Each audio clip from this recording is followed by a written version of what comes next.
Your Fantastic Mind, brought to you in part by Sarah and Jim Kennedy.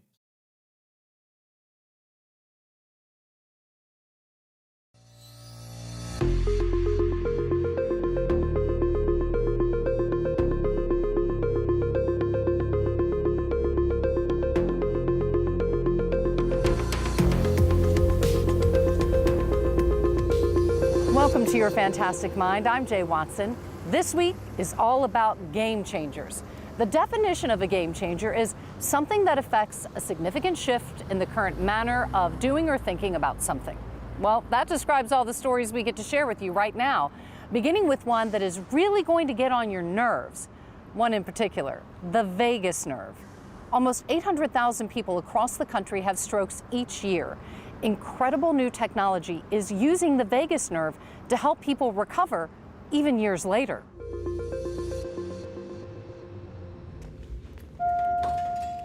Good morning. Tanya Baird steps through the door, I'm going to have you go ahead and sit down. continuing on a path she didn't expect. I will give you instructions first on how to do the task. Today is a day Baird will learn if all the struggle and effort Squeeze, squeeze, squeeze, squeeze, squeeze, squeeze, squeeze. has paid off. I thought my health was pretty good. I thought it was pretty good. I mean, I wasn't on no medication or anything like that. You're fine, keep trying. It's a struggle that began in the middle of the night in 2017. It happened in the night. It happened between 1 o'clock and 3 o'clock in the night because I got up to go to the restroom at 1 o'clock. I was fine. I could walk. Everything was fine. And at 3 o'clock, I woke up. I looked at the clock. I said, oh, it's 3 o'clock. I got another hour before I have to go to work. So I said, I'm going to, go back to sleep and everything. And I went to turn over, and I couldn't move. 911, what's your emergency? Tanya's mother, who lives with her, called 911. She had suffered a stroke. That was from when I was in the hospital. That was like the next day I was in the hospital. They started me doing therapy immediately, the next day. Push off of the chair. Up, up, up, up, up. From her time in the hospital and then at an inpatient rehabilitation facility, she made gains. Oh, I was probably like about 70%. Go ahead, I'm ready. But getting back to 100% did not happen. The stroke impacted the right side of her body, and she couldn't use her hand. I was at therapy at Emory, and they said, a lady want to come talk to you about doing a study for us. And I was thinking, I was like, I don't know. I ain't doing no study. I'll talk to her. I ain't doing no study. You can forget that. While she wanted to regain motion, the study sounded too involved. She told me about it. And, she said it's a device that they have to implant. So I was like, Ma, I said, I have to have surgery too? I was like, I'm not having this. I'll let her finish her little spiel, and I'm just going about my business. Okay, just relax, take a deep breath. After thinking about it and talking to her doctors, Baird decided to do it because what if it actually worked? Today we're going to do the Wolf Motor Function Test. The Wolf Motor Function Test. Ready, set, go. A test that measures upper extremity mobility is used around the world for stroke patients. It is named for this man, Dr. Stephen Wolf. As a physical therapist, I always had an interest in the control of movement. Dr. Wolf's lifelong interest led him to become a global leader in stroke rehabilitation research. One of the most disabling parts of a stroke is the profound loss of using an arm or hand. I'm glad you're interested in this study. Dr. Wolf was the lead investigator of the revolutionary EXCITE study, which showed that constraint therapy, when people use their affected hand and arm for several hours every day, while the other hand and arm are immobilized, experience dramatic increased mobility. That became recognized as one of the clearly defined interventions that one could rely upon for successful recovery. The EXCITE study was named one of the most important studies of the past 75 years. The reality is that most people's recoveries after a stroke plateau. We have this nice little curve that we show. Here's time, and here's some kind of outcome measure. And there's this slope, right? And it starts to plateau, usually, in most cases with traditional rehab, about 3 months post-stroke. Our task, our mission, is to change the slope of that improvement curve and its longevity, its duration. Dr. Wolf is the principal investigator at the Emory site for this new study that has grabbed worldwide headlines. The study. What makes this study? In this study, Wolf and researchers at 19 other rehab centers in the U.S. and the UK recruited 108 people between the ages of 22 and 80 years old. All had had strokes from 9 months to 10 years prior. The goal was to see if vagus nerve stimulation from this device made by microtransponder, Ready, set, go. paired with physical therapy, could improve long-term loss of hand and arm function that had not come back. Vagus nerve is one of those 12 cranial nerves that we have. Some of them you all may have heard of already, having to do with your sight, your taste, your smell. Those are specific nerves that govern those functions. Vagus in Latin means wanderer, and the vagus nerve is the wandering nerve. It starts in our brain and has pathways from our brain to go to various organs and sites in the brain. When you're at home, you're going to be able to do this on your own. Dr. Wolf walked participants through the process, the first step being surgery. You'll be under anesthesia. Baird and the other participants had neurostimulators implanted in their chest walls. Then an electrode was wrapped around the vagus nerve in the neck. That coil is actually going to be surgically wrapped around the nerve, because that's where the stimulation is going to occur. The vagus nerve emerges from the medulla oblongata portion of the brainstem and goes down the throat, lungs, heart, and intestinal tract. The neurostimulator sends painless half-second electrical pulses up the vagus nerve, causing chemicals called neuromodulators to be released in various parts of the brain.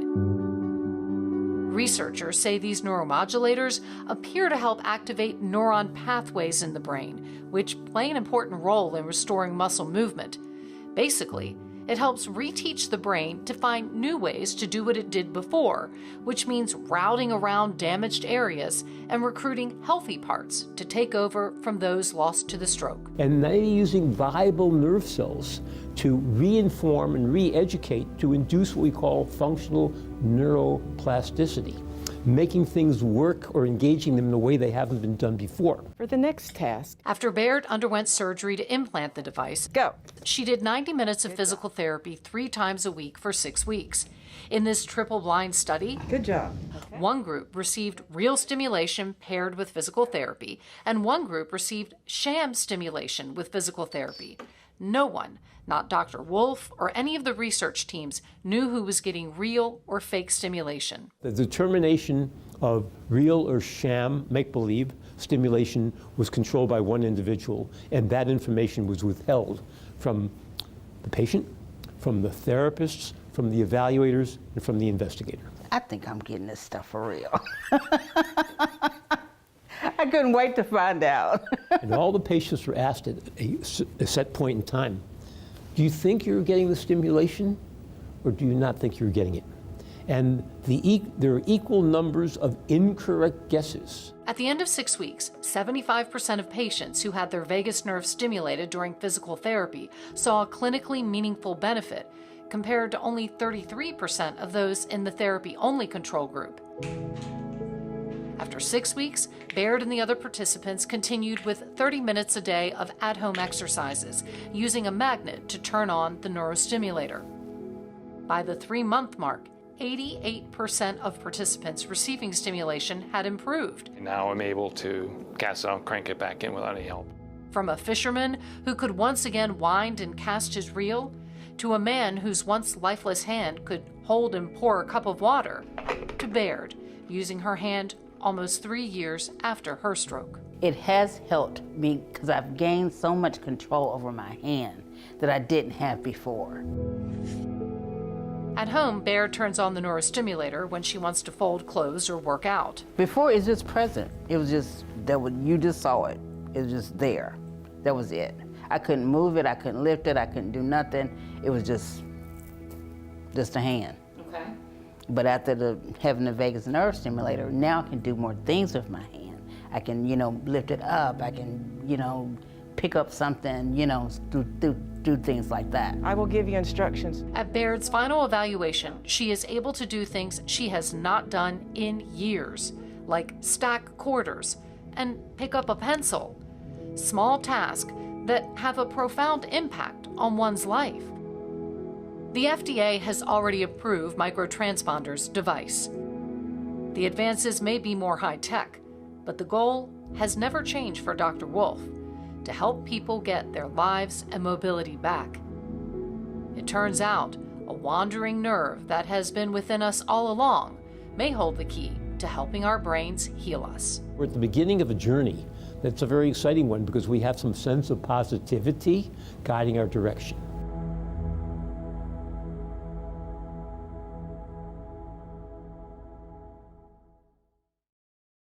From regaining range of motion to bodies in motion, we take you to a lab unlike any other, where researchers are exploring the connections between our balance and our cognition, how one impacts the other. It's a lab where flamingos, ballet dancers, and insects have been studied, and where humans, for the good of science, get the rug pulled out from beneath them. We're gonna have something like that. When you're deeply curious about a lot of different things, So then in order to get this, I went from an insect lab to a human biomechanics lab to a animal research and neuroscience lab. So you should have more. the often linear world of science I also went through a dinosaur stage during grad school. So can be a challenge. I think this is a problem that a lot of young scientists face because you have to study this very, very specific thing that's even more specific than you could imagine. Neuromechanist Lena Ting has taken her love of evolutionary biology and engineering and computer programming and neurophysiology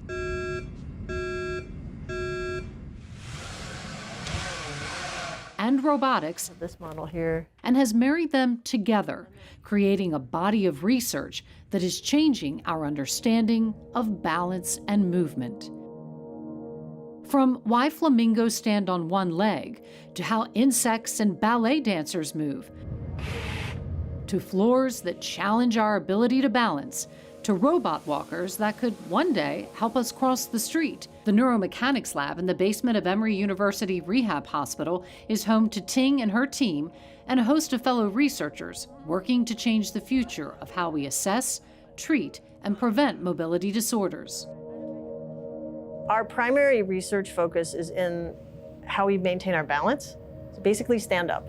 It's not something that people really think about until they lose their ability to do so. Katie, can you go pulse up and down on your balls of your feet one more time?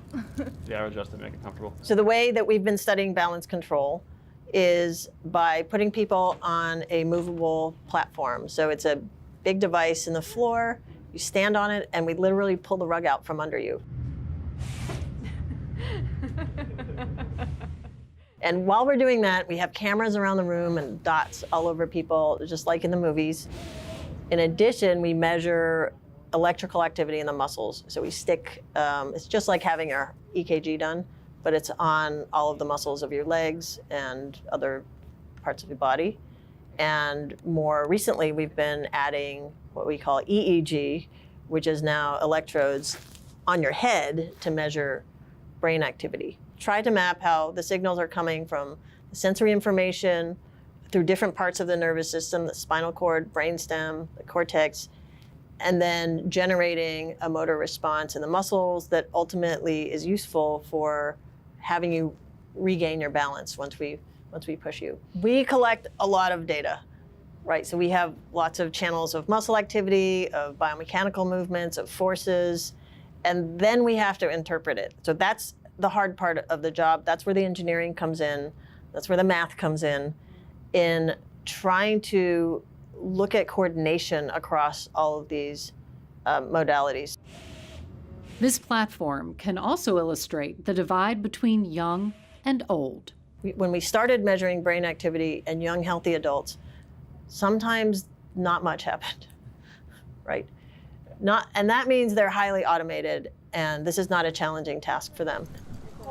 Balance is automatic, like breathing, not something you think about, until you begin to lose it, which is what happens to many of us as we get older, hence the phenomenon known as stops walking when talking. Because older adults, when they start to lose this automatic ability to balance, then they have to dedicate their attentional resources. And so they can't walk and talk at the same time. And so you might notice this in some people. They'll walk, and if you go to walk and talk to them, they'll have to stop because they're paying attention to their balance. That's not how we normally do it, or young people normally do it. They walk and they text. They walk and they're actually what you're supposed to be doing, which is looking for traffic, navigating, all of those things. The balance part is what we call an automatic function in a healthy person, where, and you may know this, you don't think about balance. However, it's a super complex interaction of many parts of your brain, your nervous system, and your muscles and sensory system that is constantly shifting around without your awareness. Ting's research can help scientists and clinicians better understand what's happening in the brain before that first fall, and that understanding could lead to ways to maintain and even improve brain health to prevent falls. The lab also features a balance beam that progressively narrows to test people's balance. Most people cannot walk the entire length of it, but ballet dancers could. In contrast, the ballet dancers, they didn't have to change their movement patterns from walking over ground to walking on a beam. And the important thing about that is that it's one of the reasons that we think you can identify ballet dancers by the way that they walk, because in doing this highly skilled training, they're not just reshaping the motor patterns that they're using for dancing, those are actually building on their walking movement patterns and changing those. And so you can actually see that in everyday movements and not just when they're dancing. So we know that for people who are highly skilled musicians and dancers, they're able to do lots of their skills without activating as much of their brain. So that means that those patterns get learned at a deep level, we call subcortical level, where it becomes automated, which doesn't mean that it's like robotic. It means that they're able to call upon these skills without much mental effort. And that means that they can spend their mental effort on the choreography and their artistic expression and anything else that they need to be doing beyond just getting the movements out. These skills can be used for rehabilitation. Biomedical research engineer Rish Rastogi and neuroscientist Madeline Hackney are also ballroom dancers. Hackney is a collaborator of Ting's and a former professional dancer. All right, everyone, when you get a chance, grab a partner and start dancing. Whose research has shown that teaching modified tango classes to people with Parkinson's disease improves their balance and helps them do other tasks while walking. T-A-N-G-O.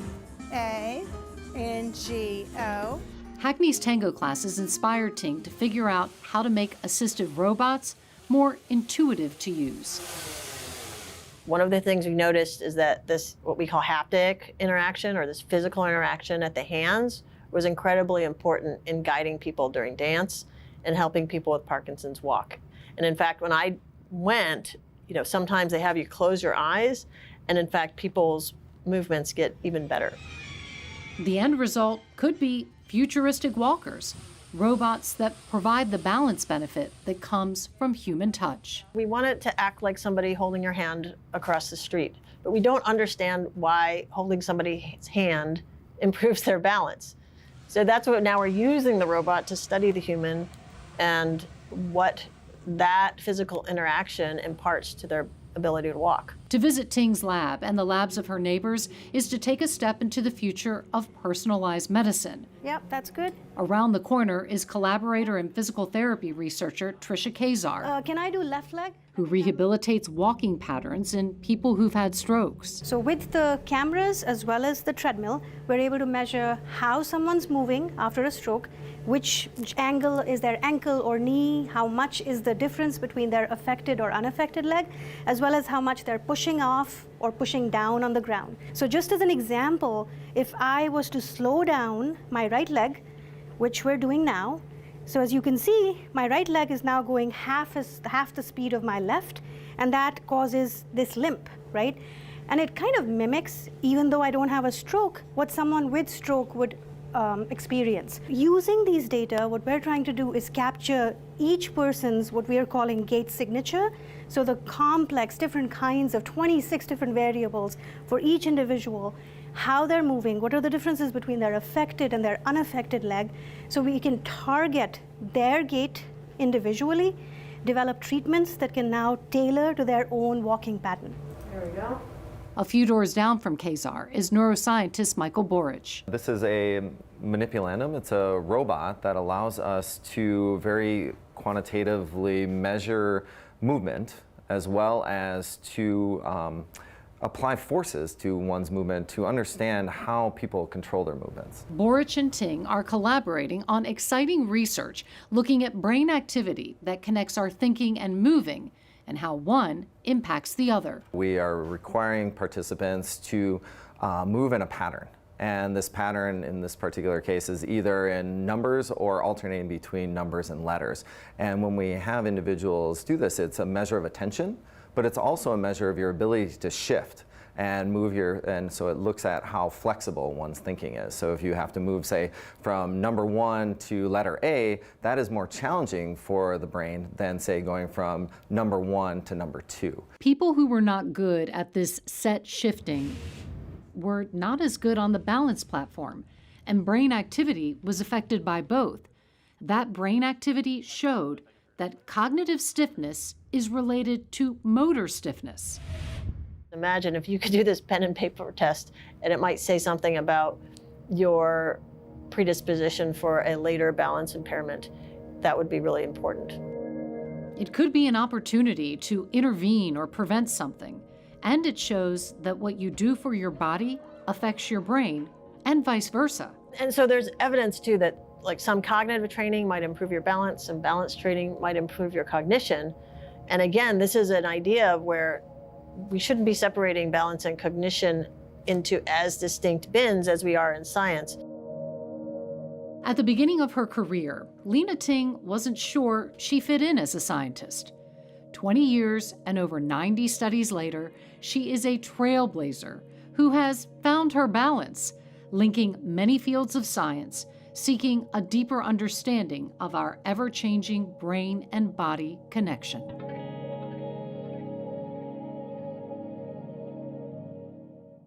The overdose crisis in America continues to get worse. More than 100,000 people died from drug overdoses in the year ending in April of 2021, the most of any year on record. There is a nationwide effort to fight this epidemic by engaging an influential group in America, faith leaders. This story begins with one man's years-long journey from the crack house to the pulpit. The journey of one's life is impossible to quantify or measure. But this talk tonight, well, tonight just might be unique. In the case of William Cope Moyers, one defining distance is 5 miles. There is nothing more I can do for you, my father said. I'm finished. What happened 5 miles from this Atlanta church pulpit is the reason Moyers is here. I grew up in a church. My father's an ordained Southern Baptist minister. And when I was born in 1959 in Fort Worth, Texas, my father was in seminary. And he and my mother, at the age of 21 or 24, 25, they were pastoring a small church. And so I'm a man of faith. I'm Bill Moyers. Moyers' Baptist minister father was the legendary journalist and author Bill Moyers, who also served as press secretary for President Lyndon B. Johnson. We never talked about this in my family. We didn't think we needed to. We talked about the war in Vietnam, the Beatles and the Rolling Stones, OPEC and long gas lines, faith, the birds and the bees. We didn't talk about substances because we didn't think we needed to. Moyers started smoking marijuana as a teenager. I smoked it because it was offered to me. I didn't smoke it to get high or to end up in a crack house. I smoked it because I was a teenager, and teenagers take risks, and I didn't think anything was wrong with that. And I smoked marijuana, and I liked it. I liked what it did for me. It made me feel good. It took care of what I call this hole in my soul, this place that for me aches with a sense of imperfection. Moyers says he went from abusive drinking to full-blown addiction in college, and drugs followed. It just consumed me. And I went to treatment 4 times over 5 years between 1989 and 1994. That's how difficult it was for me to come to terms with the fact that to recover I needed to embrace all of the things that were wrong with me, not just my using. Moyers followed his father into journalism, a rising young producer at CNN in Atlanta. Married with 2 little boys, 3 years into recovery, the pull of the drugs dragged him from the life he had built. And I'm dying inside because I'm not doing the things that are important to tend to the garden of my recovery. I'm just getting on with my life. But I'm running harder and harder and looking good and doing all that stuff and succeeding and climbing the ladder at CNN. I finally went to the corner of Boulevard and Ponce de Leon because I just couldn't imagine living my life the way I was living it anymore, and I just wanted to sort of check out. And for me, checking out was about getting high, and then checking out was about dying. So I was holed up in that crack house from October the 8th to October the 12th. And I knew that I was not doing a very good job of hiding out because there was a lot of whispering in the neighborhood about the white guy. And I stood out like a sore thumb in that neighborhood. I have 2 distinct memories. One is of being here as in deep trouble. I got back in the car. We returned with Moyers to the crack house. No one would ever believe that. So now an apartment building. That was it right there. It's only the second time he's been here in 27 years. Moyers' bosses at CNN and his family searched for him, and after 4 days, they found him. And I remember walking out that front door. Deputy sheriff showed up at the door. They banged on the door. They said, "We want the white guy, just the white guy." And when I couldn't answer the question, now what am I going to do? Multiple relapses, multiple treatments, the gig is up, right? I opened the door, and I was delivered. I walked out of there. What I will never forget was leaving behind the other 8 people in that crack house.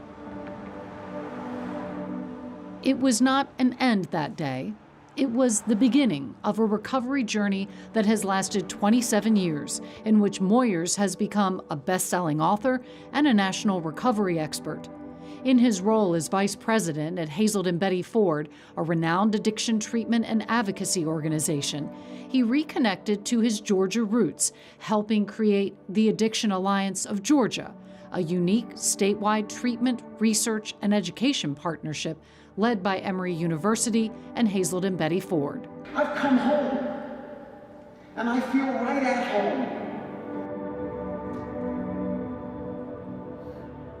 It is 5 miles from another lifetime to the pulpit at Peachtree Road United Methodist Church. I'm a prime example of the fact that addiction does not terminate. From the pulpit is how Moyers also believes we can fight back against an epidemic that has claimed a record number of lives, that faith leaders can be the game changers, the lifesavers. It's okay. You're not alone.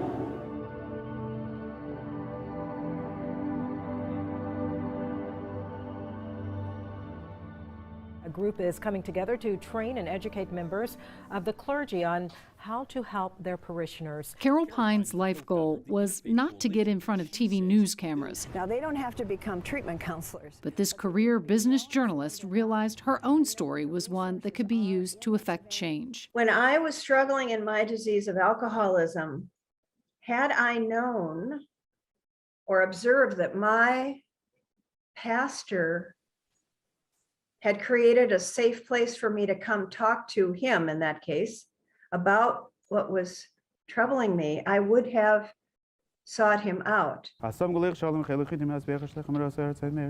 We are a Jewish center located here in town, Atlanta, and we source everything to the Torah.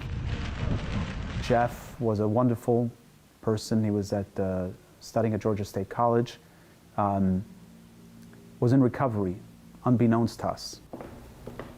When Rabbi Eliyahu Schusterman lost a member of Chabad in town to an overdose, his life and mission changed. The mission of Chabad is to promote godliness and goodness in the world. In the basement of Chabad in town is now Jeff's place. We have AA meetings and other 12-step meetings that take place here on a weekly basis. For example, we have a Narcan training coming up, which is a critical tool in saving lives of people who are in an opioid crisis. Welcome. My name is Carol Pine. In Savannah, Pine co-founded the Interfaith Addiction and Recovery Coalition to train and educate faith leaders. I believe that in order for faith leaders to have an impact, they have to be able to speak out loud from the pulpit about this subject. And in order to speak out loud, they have to be educated. Nearly 1 in 3 people who attend religious services are either struggling with addiction or love someone who is. Only 12% of faith leaders in this country learn anything about addiction and recovery in seminary or religious study. We are up against the reality that we've lost over 101,000 lives in a 12-month period.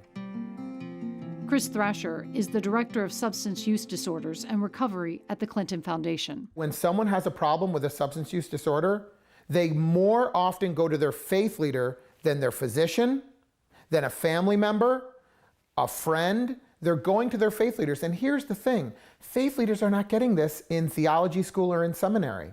They're not getting the training, but yet we look at them as being authorities in this area. So what we thought was, let's go all in on training our faith leaders. This is real. This epidemic is real. This is a group uniquely positioned to remove the stigma of addiction and to connect their congregants to care. The Clinton Foundation has trained faith leaders in Houston, Texas, Jacksonville, Florida, Little Rock, Arkansas, and throughout Georgia. I felt that this was an opportunity that I've been waiting on. Faith leaders get an education on the science of addiction and, in addition to praying with families, can help them take action. This is something really worth the effort and time. Connecting them to help in their community. And we have a simple, singular mission. Carol Pine and Rabbi Schusterman are among those who've been trained. Because I think this story carries such a powerful message and guidance around the struggle of addiction. We spent 9 or 10 months learning about the opioid crisis, understanding its underpinnings, its history, and learning how faith leaders, who are the natural go-to for so many people who are struggling, how we can contribute to the solution. We need to bring the conversation around addiction being a disease as opposed to a moral failing into the conversation. We have to bring down that wall. We can't be afraid to talk about it. We can't be afraid to share our children's struggles, our own struggles, right? The more we can bring down those walls, the more the water flows both directions. It's a model that can spread across the country with science and faith sharing the same goal: to stop losing people to a preventable disease, to show that recovery is possible. Faith leaders are trusted messengers in their community.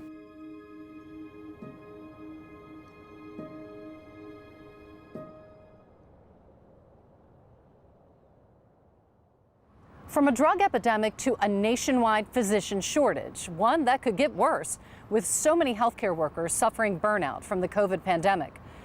Georgia has one of the highest maternal mortality rates in the country, and more than half of Georgia's 159 counties don't have a single psychiatrist to provide critical mental health care to mothers and mothers-to-be.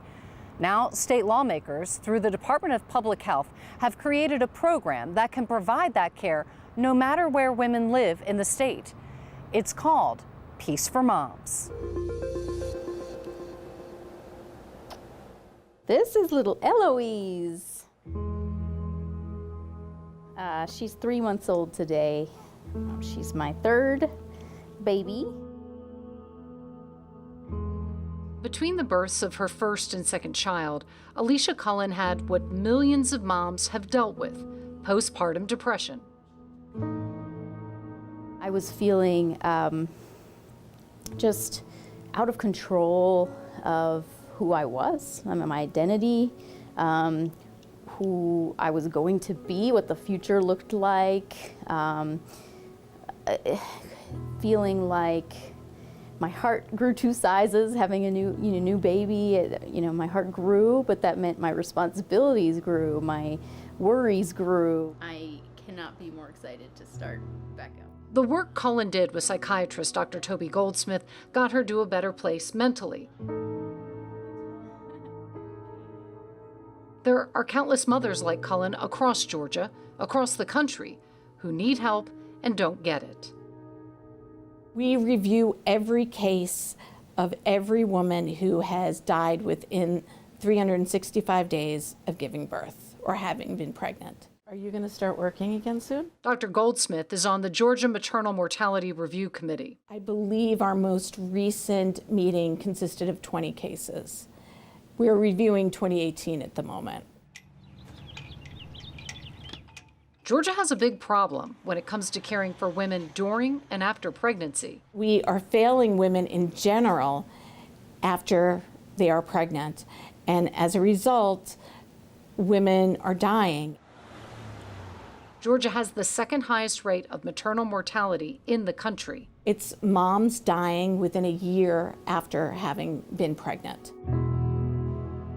Georgia's maternal mortality rate is 26 deaths per 100,000. The national average is 17. He's very photogenic. My name is Mitzi Joy Williams Brown, and I'm a neurologist. What kind of snack are you getting, buddy? I bet you do want a donut. Dr. Mitzi Joy Williams Brown is a married mom who had a terrifying experience during childbirth with her first child, Chase. I just remember laying there, and I really thought I was going to die. Like, I was laying there gasping for air, and I'm telling the people I can't breathe, and no one seemed to believe me. The epidural given to Dr. Williams Brown spread upward, and she struggled to breathe. I felt the sensation spread all the way up my chest, and I remember gasping for air. And so everyone's like, "You're just having a panic attack. It's fine. You're just anxious." And I'm like, "I'm not anxious. I can't breathe." And I remember vividly the sensation of everything going black. Dr. Williams Brown was intubated and had an emergency C-section under general anesthesia. Today, Chase is a healthy boy with a little sister, but the experience still haunts her. And I'm a doctor. So, if I have symptoms and I'm struggling to get people to believe what I'm saying, I can't imagine what it's like for someone who doesn't have people to advocate for them or have the medical knowledge, what happens to them. When you look at the data, the statistics show that the outcomes for, doctorate level African American women are the same as, high school age or high school degree white women. And so there's a disparity there. So even if you're educated and you're smart and you're a colleague, it doesn't mean that you will get the same care as people who don't look like you. When you break down Georgia's maternal mortality numbers, you see the racial disparity, that Black women are 3 times more likely to die from pregnancy-related causes than white women. We see hemorrhages, we see embolisms, pulmonary embolisms, cerebral embolisms. Women have heart attacks and have cardiac illness, as well as women die due to domestic violence, women die due to motor vehicle accidents. Women die from suicide, from drug overdoses. There's an element of access to care. It's racism. It's the fact that a lot of these women are coming into pregnancy already ill, and therefore they are more vulnerable. Perinatal care, care during and after a woman is pregnant, is hard to come by if you live in rural Georgia.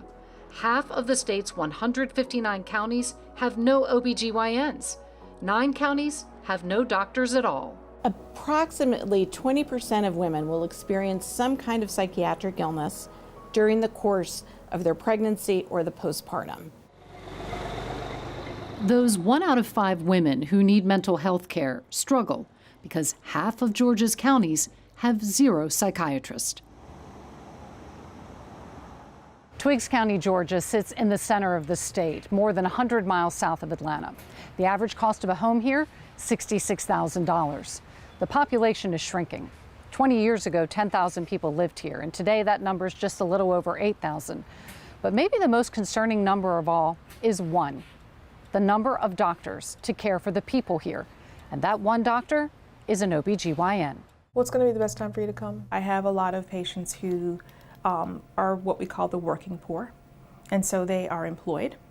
They cannot afford health insurance, but they also have a hard time affording services. That's honest. So I have probably 40% African American, 40% Caucasian, and then 20% other. I've known you for a very long time. It's been like 3 years. As the only doctor in all of Twiggs County, OBGYN Dr. Keisha Callens tends to all sorts of minor emergencies for women and men. Can I have a hug? He is 8 months old. He's got the brightest blue eyes you could possibly have.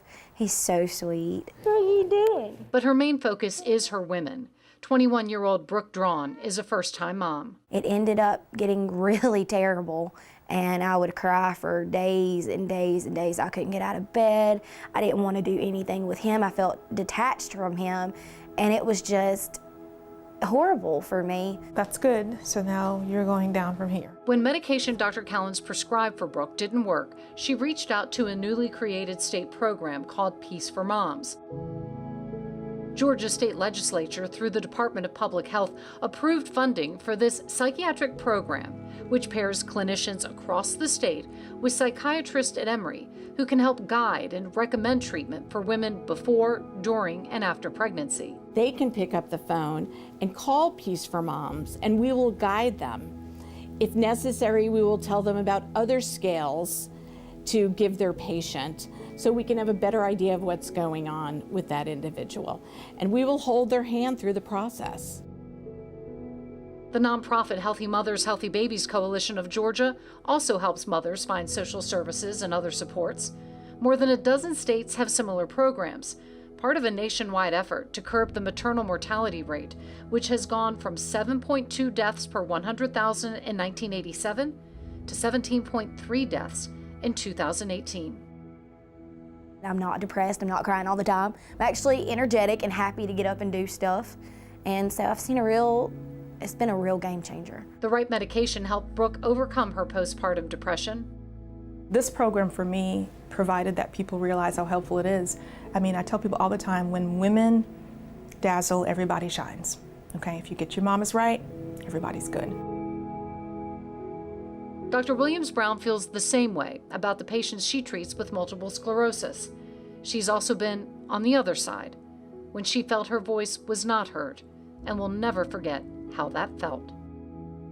First, we need to believe people when they tell us they have certain symptoms. All of us have biases, right? If you're born and you had parents who had a certain worldview and you were around certain people and grew up in certain circles, all of us have differences in our worldview. But we have to stop letting that affect the way that we deliver care compassionately to those that we serve, especially when we serve people that don't look like us.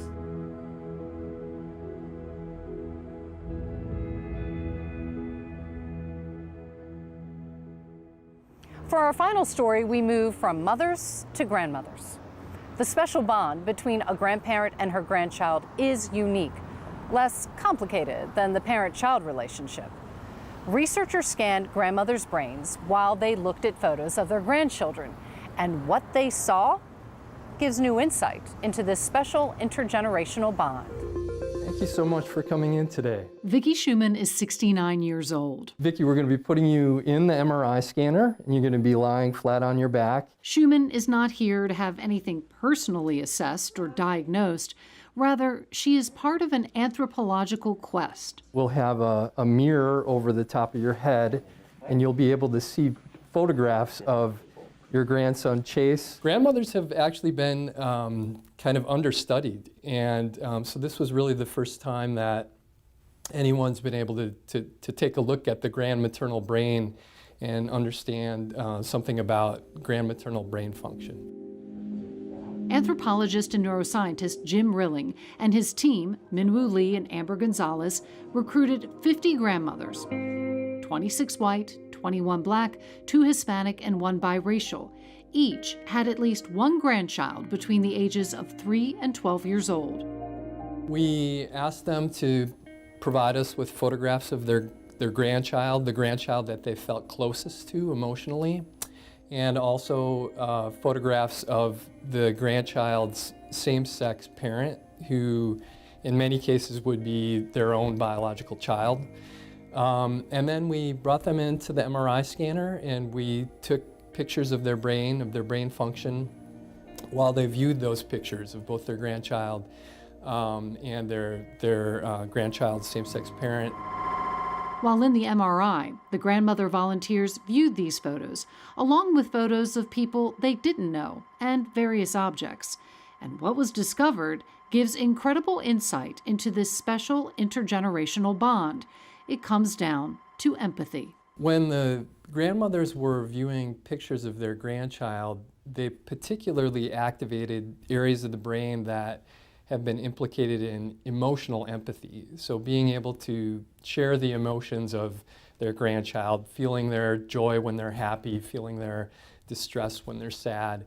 Whereas on the other hand, when they were viewing pictures of the grandchild's same-sex parent, who was often, as I said, their own biological child, the focus of activation was more on areas that are involved in something called cognitive empathy, which is different from emotional empathy. So that's when you cognitively process what someone is thinking or feeling and why. You think of it at a more cognitive level.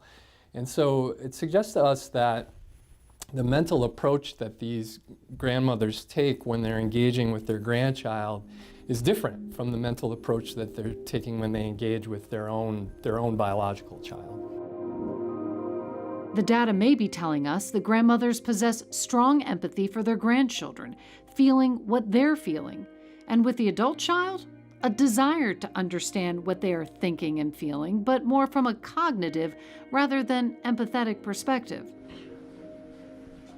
It was an epiphany to me that I was empathetic. I just knew there was so much love there, and he's a good kid.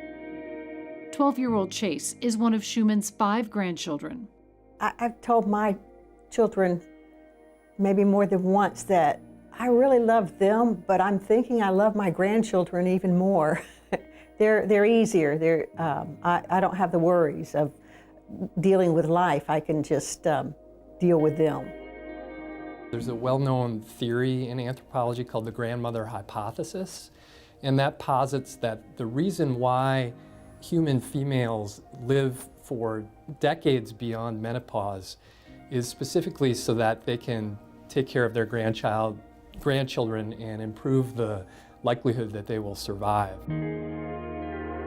With grandparents living longer than ever, their impact on their grandchildren's lives can be profound. There's another factor at work here, the cute factor. They're cute, right? They have a big head, big eyes, big forehead, short, stubby limbs. And so they may be programmed by evolution to tweak the grandmaternal brain in a particular way that adults are not. Science may show what's happening in a grandmother's brain, but life shows what's happening in their hearts. I mean, with that first grandchild, my heart just burst. It was wonderful. And all my friends are the same way. The friends I have, they just have a new grandchild, and I say, you'll see. It's hard to describe, very hard to describe until you're a grandparent.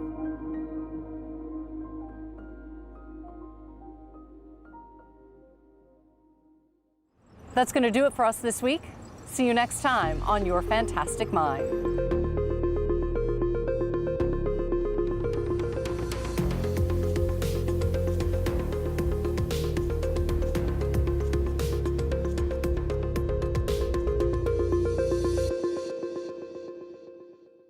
Your Fantastic Mind, brought to you in part by Sarah and Jim Kennedy.